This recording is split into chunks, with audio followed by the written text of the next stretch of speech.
Ассалаумағалейкум, құрметті достар. Бүгін біз автотондағы тест сұрақтарын талдайтын боламыз. Бұл бізде 110-шы видеомыз. Теслда бойынша осындай 109 видеоны YouTube арнаға салып қойдық. Егер де көрмегендеріңіз болса, міндетті түрде қарап шығыңыздар. Достар, және осы PDD тест кз сайтына доступ алғыларыңыз келсе, осы сайтпен дайындалғыларыңыз келсе, комментарийде WhatsApp нөмір болады, соған жазыңыздар, сіздерге толық ақпарат жіберемін. Бізде қазір жеңілдік болып жатыр. Осы сайтқа бір айға тестке доступ алсаңыздар, бір ай қосымша сыйлыққа беріледі достар. Өте керемет, 2 ай толығымен дайындаласыздар. Және сертификат бойынша қазір міндетті түрде автошколаны бітірген деген сертификат керек, яғни оқыды деген қағаз. Онсыз сіздер өздеріңіздің праволарыңызды алмайсыздар. Біз сертификат бере аламыз. WhatsApp-қа жазсаңыздар толық ақпарат жіберемін. Ендеше кеттік, тестімізді бастайық. Сіз жеңіл автокөлікпен мына жол учаскесінде қандай жоғары жылдамдықта қозғала аласыз дейді. Так, жеңіл автокөлікпен бізде 140 км. Автомагистралда, достар. Так, келесі екінші сұрақ. Қызыл автокөлік жүргізушісі елді мекенде жүру кезінде. Так, елді мекенде жүру кезінде бұл жерде бізде маршрутты көлік құралдарының аялдамасы, достар, көріп тұрсыздар, елді мекенде, естеріңізде сақтап алыңыздар, елді мекенде. Так, белгіленген аялдамадан жүруін бастап жатқан маршруттық автобусқа жол беру керек. Елді мекенде біз жол береміз. Ал елді мекеннен тыс болса, жол бермейміз, достар. Біз міндетті емеспіз. Келесі 3. Осы жағдайда А1 кіші санатына жатпайтын мопед, велосипед жүргізушісіне солға бұрылуға, кері бұрылуға рұқсат етіледі ме? Так, бізде мопедтерге тыйым салынады, достар. Мінекей анықтаманы оқиық. Объяснение осындай. Әрбір сұрақтың астында анықтама болады. Кейбірінде болмайды енді. Ол кейбір сұрақтарға керек емес та анықтама. Мопедтердің, велосипедтердің жүргізушілеріне трамвай қозғалысы бар жолдарда және осы бағытта жүруге арналған бір жолақтан артық жолағы бар жолдарда солға бұрылуға, кері бұрылуға тыйым салынады. Так, келесі 4. Сіз жеңіл автокөлікпен қиылыста қандай бағыттарда қозғалысыңызды жалғастыра аласыз? Жеңіл автокөлікпен, достар, жеңіл автокөлікпен мына жерде бізде жүк көлігі деп тұр, және тура қозғалыс белгісі. Бізде жүк көлігі ме?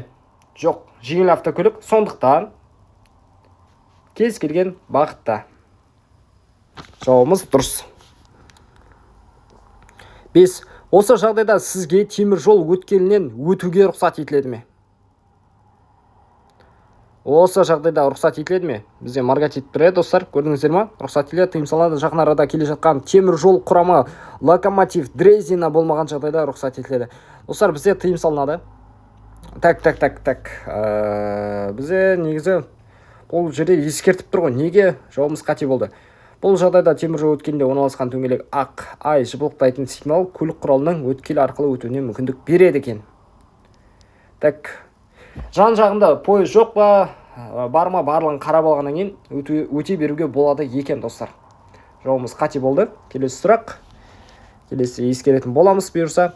Так, жеңіл автокөлік жүргізушісіне қандай бағыттарда қозғалысты жалғастыруға рұқсат етіледі? Так. Анимация қайтадан қосылмай қалды. Бұл жағдайда, достар, бізде сол жағымызда көлік болмаған жағдайда тек тура жүре аламыз. Ал болған жағдайда солға болады жүруге. Осы белгімен белгіленген жолдарда оқу жүрісіне рұқсат етіледі ме? Тыйым салынады, рұқсат етіледі. Бұл жерде бізде дұрыс жауап. Қазақстан Республикасы үкіметімен бекітілген тәртіпте құзыретті органмен келісілген маршрутқа қосылған учаскелерде ғана рұқсат етіледі. Так, жауабымыз дұрыс. Келесі 8-ші сұрақ.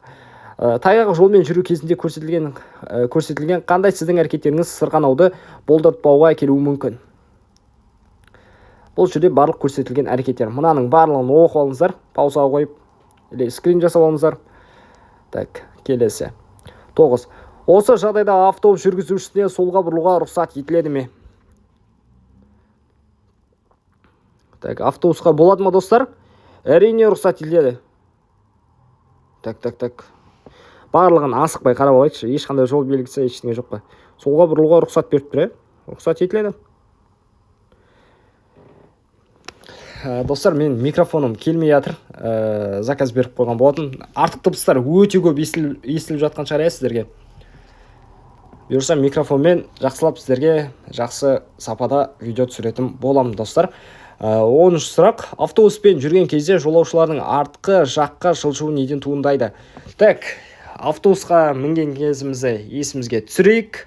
Автобусқа отырмыз. жолаушылар артқа жаққа қарай жылжуы неден туындайды достар? Вот тормоз берген кезде алдыға қарай ұшамыз, газ берген кезде артқа қарай. Сондықтан күрт жылдамдатудан болады, достар. А варианты бізде дұрыс.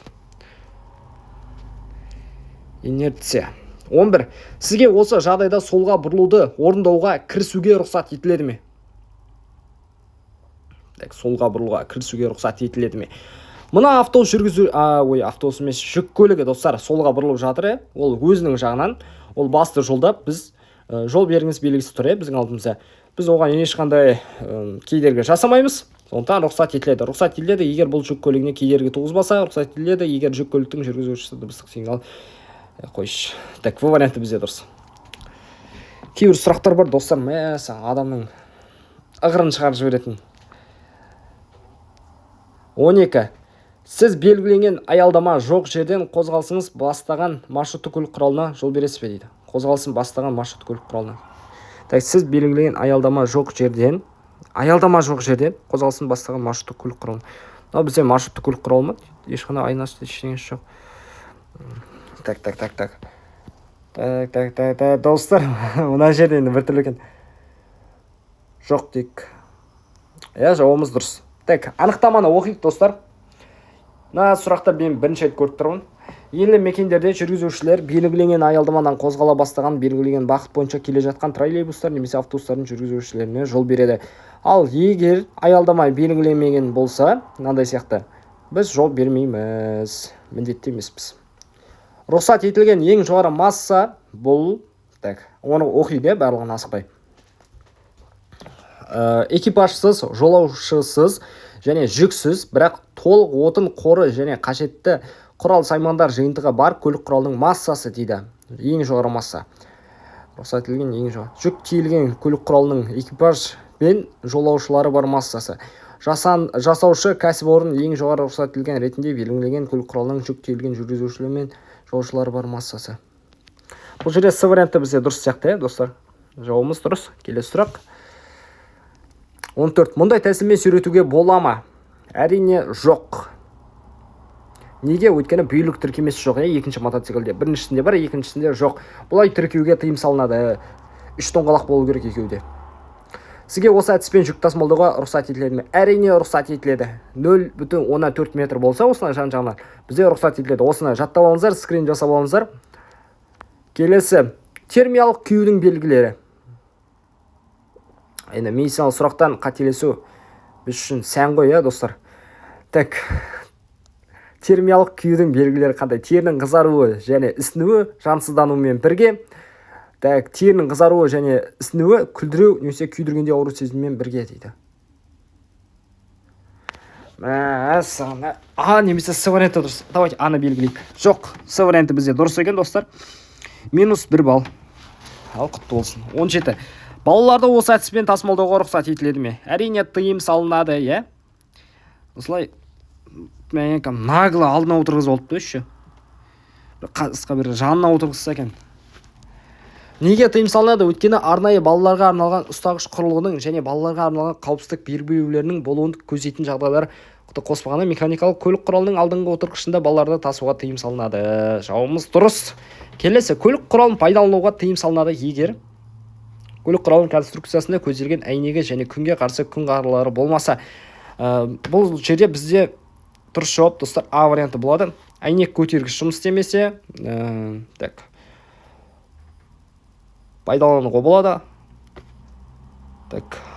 Амортизатор ақаулы болса, жоғары аталған барлық ақаулықтар бар болса. Бұл жерде бізде дұрыс жауап, көлік құралының конструкциясына көзделген әйнегі және күнге қарсы күн қағарлары болмаса, достар.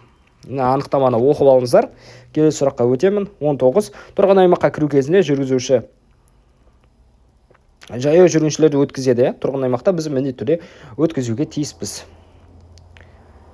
Осы учаскеде автобустың жүргізушісіне тұраққа рұқсат етіледі ме? Таблет қаржыбен ана белгіге.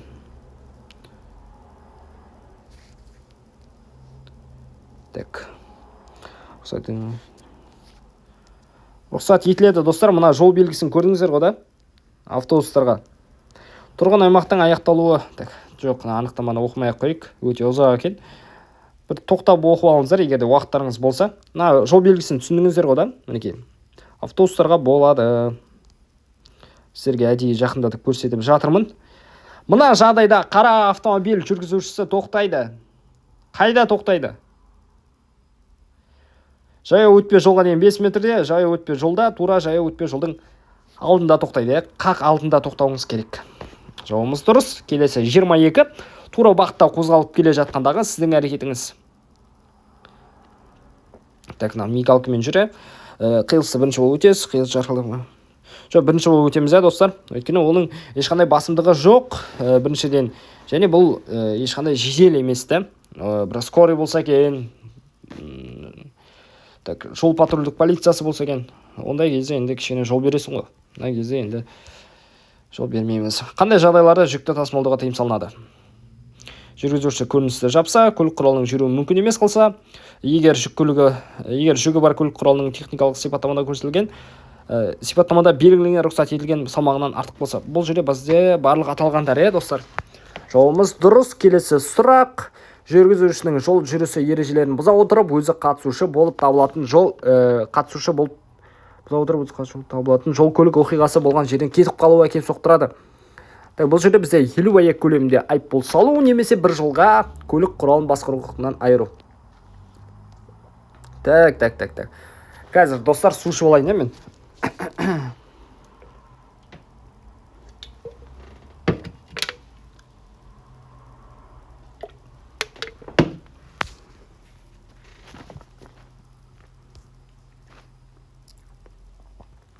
Ішкен даусым барлығы естіліп жатқан жоқ па сіздерге? АСМР болды.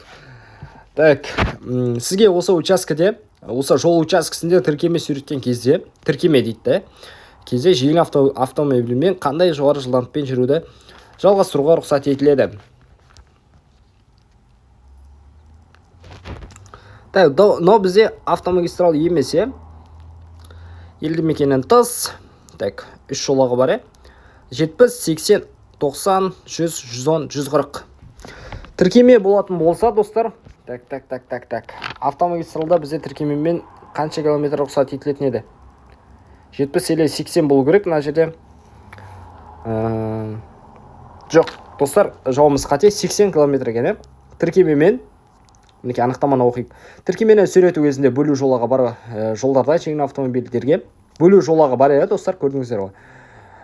Так, 80 км-ден аспайтын жылдамдықпен жүруге рұқсат етіледі. Бөлу жолағы жолдың іргелес жүру бөліктерінің бөлетін және көліктер мен жаяу жүргіншілердің жүруіне немесе тоқтауына арналмаған жолдың құрылымдық бөлінген элементі. Так, жауымыз қате. Келесі 26. Оңға бұрыларда кімге жол бересіз? Так, достар, екеуіне де жол береміз ғой. Енді бұл логичный. Жауымыз дұрыс, С варианты.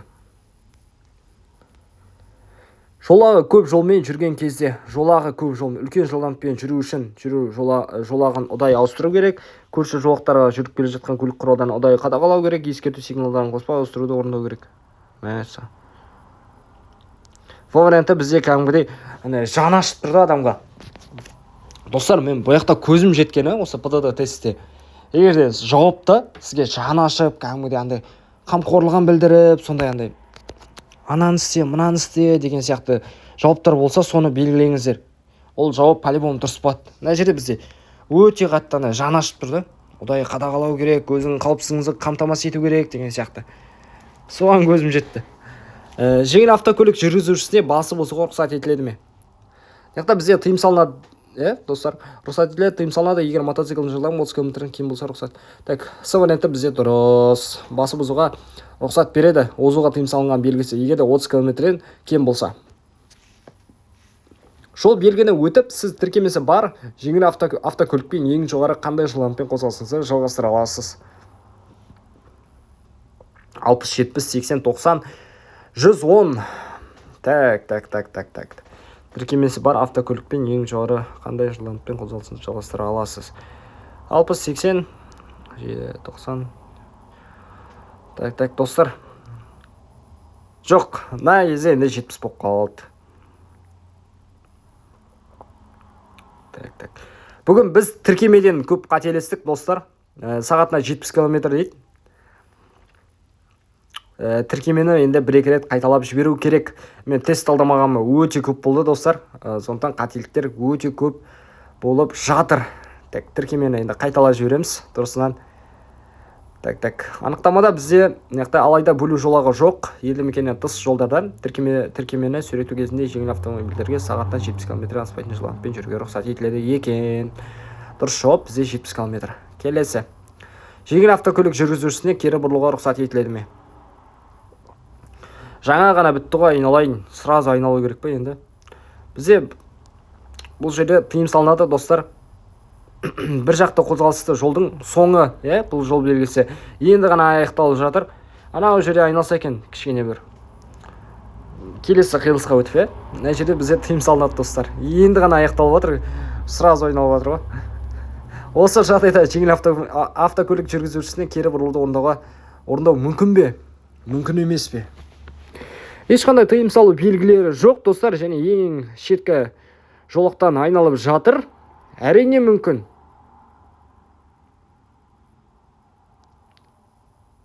Жауабымыз дұрыс. Келесі. Следующий вопрос. Сізге көпірдің үстінде көрсетілген жерге тоқтап тұруға рұқсат етіледі ме? Артық арашықта көрінген жағдай. Тек жол мына жерде бізде достар негізі рұқсат етіледі. Тек жол 100 метрден артық арашықта көрінген. Так, тыйым салынады.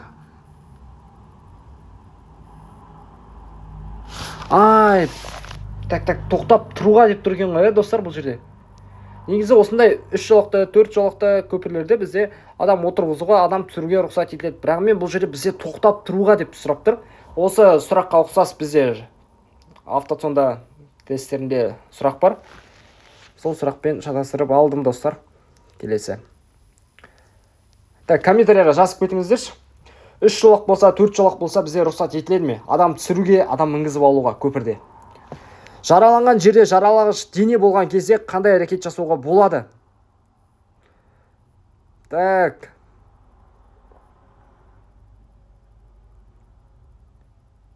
Бұл варианты бізде дұрыс достар. Жараланған затты жараның ішінде қалдырамыз, бекітеміз, оның айналасына таңғыш саламыз.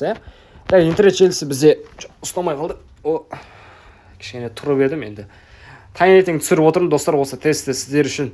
Сондықтан еңбекті бағалап, лайк басып, комментарий жазып кетіңіздер, достарыңызға таратыңыздар. Реверстік бағдаршам өшірілген кезде сізге мұндай маневр жасауға рұқсат етіледі ме? Рұқсат етіледі. Қарсы көлік құралдарына болмаса рұқсат етіледі. Тек база озуға рұқсат етіледі. Тыйым салынады. Тыйым салынған достар. Тыйым салынған. Қарама-қарсы бағыттардың көлік құралдарына бөлетін реверстік бағдаршам сөніп тұрған кезде кесіп өтуге тыйым салынады. 35. Сізге көрсетілген орынға аялдауға рұқсат етіледі ме? Конечно.